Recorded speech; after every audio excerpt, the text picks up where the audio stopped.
Good morning, नमस्कार, स्वागत है सभी का एक और नई वीडियो में। आज हम बात करेंगे मुहावरे के बारे में। जो आपके यूपी पुलिस कांस्टेबल के एग्ज़ाम में आपके बार मुहावरे आपका ऐड हुआ है ऑप्शन, जो हर बार होता है, इस बार भी वो ऑप्शन आपको आपके सिलेबस के अंदर देखने को मिला है। तो मुहावरे के अंदर आपको ये देखना कि मैक्सिमम क्वेश्चंस रिपीट होते हैं।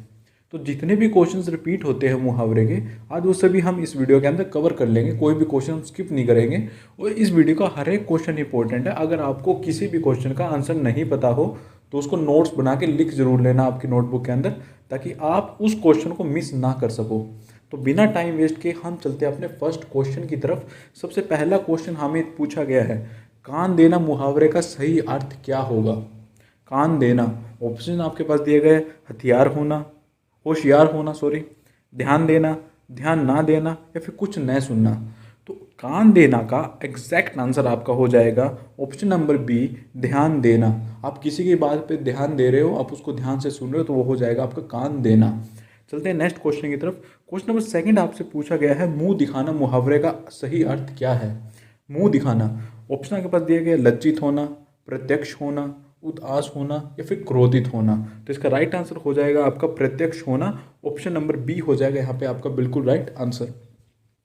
जिन्होंने भी अभी तक टेलीग्राम चैनल को नहीं ज्वाइन किया है वो टेलीग्राम को जरूर ज्वाइन कर लेना, क्योंकि बहुत ही बेहतरीन कंटेंट और क्विजेज आपको टेलीग्राम पर डेली अपडेट्स के साथ मिलती रहती है। चलते हैं नेक्स्ट क्वेश्चन की तरफ। सर्द हो जाना मुहावरे का सही अर्थ क्या है। सर्द हो जाना, झूठ बोलना, ठंड लगना, दुविधा में पड़ना, या फिर डर जाना। तो सर्द हो जाना मतलब वो देख के आपको सर्द रह गया। सर्द रहेगा का मतलब क्या है, वो आपको देख के डर गया वहाँ पे। तो ऑप्शन नंबर डी हो जाएगा यहाँ पे आपका बिल्कुल करेक्ट आंसर। चलते हैं नेक्स्ट क्वेश्चन की तरफ। आग में घी डालना। अब आप कुछ एक्सपेक्टेड कर रहे हो कि आग में घी डालना का मुहावरे का अर्थ ये है, जो आपने पहले पढ़ रखा है, लेकिन ऑप्शंस के अंदर वैसा कुछ आपको देखने को नहीं मिलता।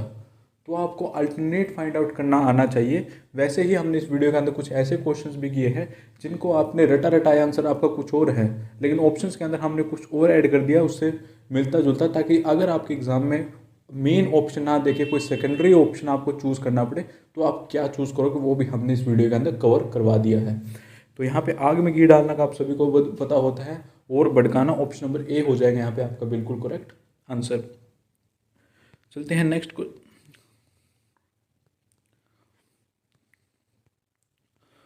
क्वेश्चन नंबर फिफ्थ आपसे पूछा गया है, काला अक्षर भैंस बराबर।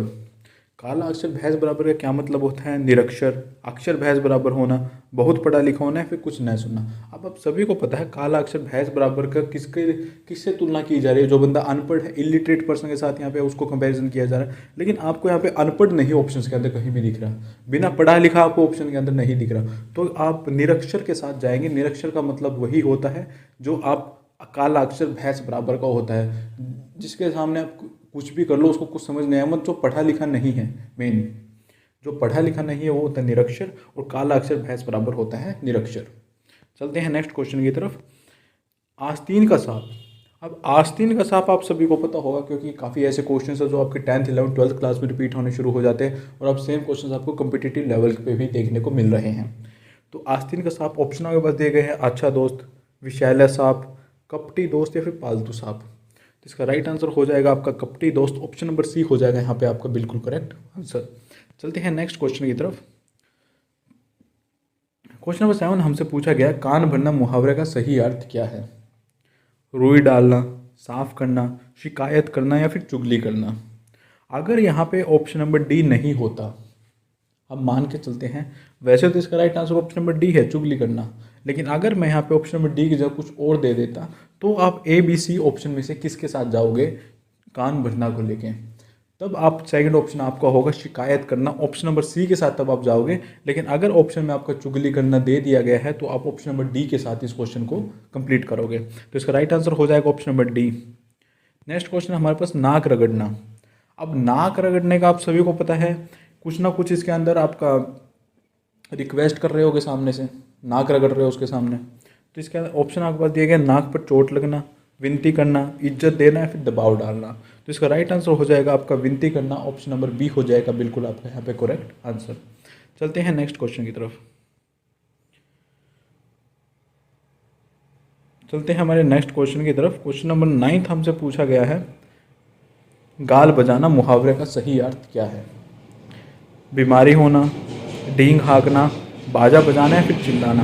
अब गाल बजाना, अब गाल बजाना हो सकता है कि सामने वाले ने किसी को थप्पड़ मार दिया तो गाल बज गया, लेकिन यहाँ पे इसका क्या मतलब होगा गाल बजाना का?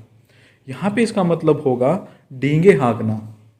मतलब वो कोई बड़ी बड़ी फेंक रहा है, वो उसके पास ये भी है, उसके पास वो भी है, करोड़ों रुपया उसके पास है, तो बड़ी बड़ी डींगे हाँकने को बोला जाता है आपका गाल बजाना। ऑप्शन नंबर बी हो जाएगा यहाँ पे बिल्कुल आपका करेक्ट आंसर।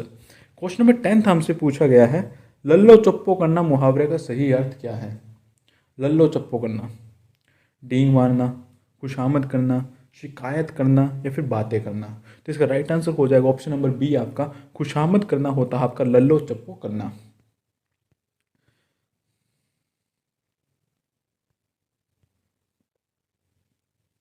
क्वेश्चन नंबर 11 आपसे पूछा गया है, घड़ो पानी पड़ जाना, घड़ो पानी पड़ जाना का मुहावरे का सही अर्थ क्या है?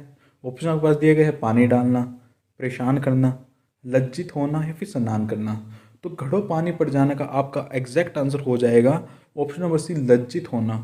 आप किसी को बिल्कुल जिसकी इज्जत उतार दो, आप मतलब कि इसका मतलब हो जाएगा लज्जित होना का मतलब हो जाएगा जैसे कि आपने क्या बोल सकते हैं, सामने वाले को बेइज्जत कर दिया, आपने उसको लज्जित कर दिया, तो आपने उसको घड़ो पानी रख दिया, ऐसा कुछ जो भी है ये मुहावरा। तो इस तरह इस सेंस में इसको आप यहाँ पे यूज़ करोगे।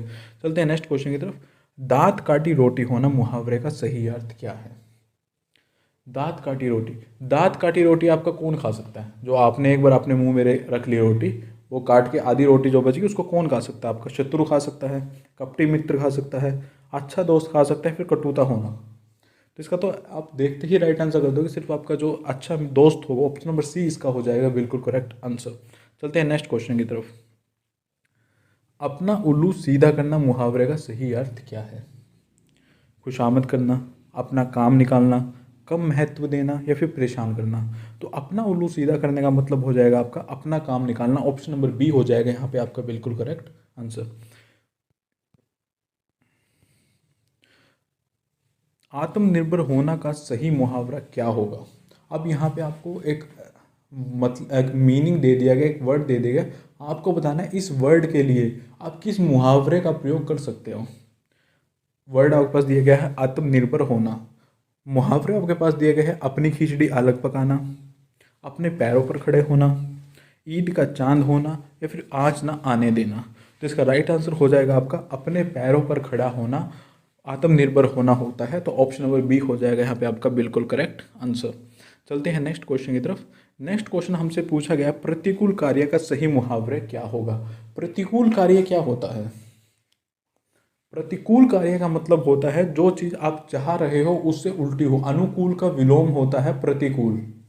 अनुकूल होता है जैसा आप चाह रहे हो वैसा ही सब कुछ हो रहा है, और प्रतिकूल होता है जैसा आप चाह रहे हो उसके विपरीत ही सब कुछ हो रहा है, तो वो होता है आपका प्रतिकूल। तो यहाँ पे आपसे पूछा गया प्रतिकूल कार्य के लिए आप कौन सा मुहावरा यूज़ कर सकते हो।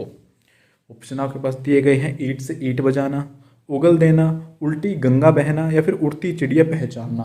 तो इसका तो आपको देखते ही पकड़ में आ रहा है कि उल्टी गंगा बहना ही आपका हो जाएगा प्रतिकूल कार्य, क्योंकि उल्टी गंगा बहने में भी क्या होता है जैसा आप चाह रहे हो वैसा नहीं हो रहा, सब कुछ उल्टा पुल्टा हो रहा है। तो यहाँ पे ऑप्शन नंबर सी हो जाएगा बिल्कुल आपका करेक्ट आंसर। चलते हैं नेक्स्ट क्वेश्चन की तरफ। दांतों तले उंगली दबाना मुहावरे का सही अर्थ क्या है? अब दांतों तले उंगली दबाना क्या समझ में आ रहा है आपको? इसको पढ़ते ही दांतों तले उंगली दबा दी, कुछ हुआ होगा सामने तभी उसने ऐसा किया। ₹500 received on phone pay। तो ऑप्शन आगे में दिए गए हैं, पीछे पड़ना, शौक करना, चकित करना या फिर बहाना करना। तो दांतों तले उंगली दबाना का मतलब हो जाएगा आपका चकित करना, हैरान हो जाना। ऑप्शन नंबर सी, आप किसी चीज़ को देख के स्तब्ध रह गए हो, मतलब आप एक तरह से चकित आश्चर्यचकित हो चुके हो, तो आप यूज़ कर सकते हो दांतों तले उंगली दबाना। ऑप्शन नंबर सी आपका हो जाएगा बिल्कुल यहाँ पे करेक्ट आंसर। चलते हैं नेक्स्ट क्वेश्चन की तरफ। नाको चने चबाना। अब नाको चने चबाने का मुहावरे का सही अर्थ क्या होगा? कठिन परिश्रम करना, विश्राम करना, गुस्सा करना, मुंह बंद करना। अब जब आपको पता है चने चबाना, नाको चने चबाना, कि आपने नाक से भी चने चबा लिया, कि आपने इतने चने चबाए कि आपको नाकों से भी चने चबाने पड़े, आप इसको इस सेंस में लेके जा सकते हो।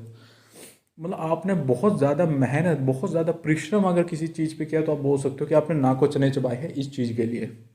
आप अगर आज इस पोजीशन पे खड़े हो तो आपने नाको चने चबाए हैं। तो ऑप्शन नंबर ए हो जाएगा यहाँ पे आपका बिल्कुल करेक्ट आंसर। चलते हैं हमारे क्वेश्चन नंबर 18 की तरफ। गर्दन उठाना। गर्दन उठाना मुहावरे का सही अर्थ क्या होगा? अब गर्दन उठाना से आप लोग, बहुत लोग ये सोच रहे होंगे कि सामने वाले का जैसे इसको बोलते थे हम, सामने वाला कुछ और हम उसके विपरीत खड़े हो गए, हमने उसके विपरीत आवाज़ उठा दी। तो सामने आप यही ऑप्शन में एक्सपेक्ट कर रहे हो कि आपको ऐसा कुछ देखने को मिलेगा, लेकिन इतना सिंपल ऑप्शन यहाँ पे नहीं रखा गया है। ऑप्शन आपके पास है प्रतिवाद करना, पीछे पड़ना, सिर पर सवार होना या फिर उदास होना। गर्दन उठाना का जो एग्जैक्ट मतलब होता है वो होता है कि आप किसी के सामने आवाज़ उठा रहे हो, मतलब आप उसको अपोज कर रहे हो, उसके खिलाफ बोल रहे हो। तो इसका राइट आंसर हो जाएगा प्रतिवाद करना। ऑप्शन नंबर ए हो जाएगा यहाँ पे बिल्कुल आपका करेक्ट आंसर। नेक्स्ट क्वेश्चन हमारा, ऊँट के मुंह में जीरा। अब ऊँट के मुंह में जीरा कैसा लगेगा? अब ऊँट इतना बड़ा है और जीरा इतना छोटा, तो वो तो कोई वैल्यू ही नहीं है जीरे की उसके सामने। तो ऐसा ही कुछ आपको ऑप्शंस में देखने को मिलेगा, बहुत थोड़ा, या फिर ऊँट को जीरा खिलाना, ऊँट के बीमार, ऊँट के बीमारी होना, या फिर पेट भरना। तो इसका राइट आंसर हो जाएगा आपका बहुत थोड़ा, ऑप्शन नंबर ए हो जाएगा यहाँ पे आपका बिल्कुल correct answer. Question number next हमारे पास, सब दन 22 पंसेरी। अब सब दन 22 पंसेरी मुहावरे का सही अर्थ क्या है? बहुत सस्ता होना, बहुत महंगा होना, अच्छा बुरा सबको समान समझना, है फिर सुविधा भोगी होना। तो इसका राइट आंसर हो जाएगा आपका ऑप्शन नंबर सी, अच्छा बुरा सबको एक समान समझना। नेक्स्ट क्वेश्चन हमारे पास, एक पंथ दो काज मुहावरे का सही अर्थ क्या है? मतलब आपने एक काम से दो काम कर लिए किसी एक चीज़ से, तो वो हो जाएगा आपका एक पंथ दो काज। जैसा कि ऑप्शंस के अंदर आप देख लेते हैं, अनेक कार्य करना, सोच विचार करना, एक साथ दो लाभ या दो लाभ का पद ग्रहण करना। तो ऑप्शन नंबर सी हो जाएगा, एक साथ दो लाभ अगर आपको हो जाते हैं तो वो होता है आपका एक पंथ दो काज। नेक्स्ट क्वेश्चन हमारे पास, नाच न जाने आंगन टेढ़ा। आप इस चीज़ को क्या समझ रहे हो कि नाचना आपको आ नहीं रहा और आप गलती बता रहे हो, जिस चीज़ पे आप खड़े होकर नाच रहे हो वो गलत है, वो टेढ़ा है आपका, मतलब झुका हुआ एक साइड, इसलिए नहीं आप नाच पा रहे। मुहावरे का तो सही अर्थ यही होगा। अब हम ऑप्शंस में देख लेते हैं, काम ना आने पर बहाना करना, बिल्कुल ऑप्शन नंबर ए ही हो जाएगा यहाँ पे आपका बिल्कुल करेक्ट आंसर। तो मिलते हैं बहुत जल्द नए अपडेट से, तब तक के लिए जय हिंद जय भारत। जिन्होंने भी अभी तक टेलीग्राम को ज्वाइन नहीं किया है, टेलीग्राम को जल्दी से जाओ, अभी ज्वाइन करो। ऐसे ही अपडेटेड वीडियोस, अपडेटेड कंटेंट आपको यूट्यूब और हमारे टेलीग्राम चैनल पर मिलता रहेगा। धन्यवाद।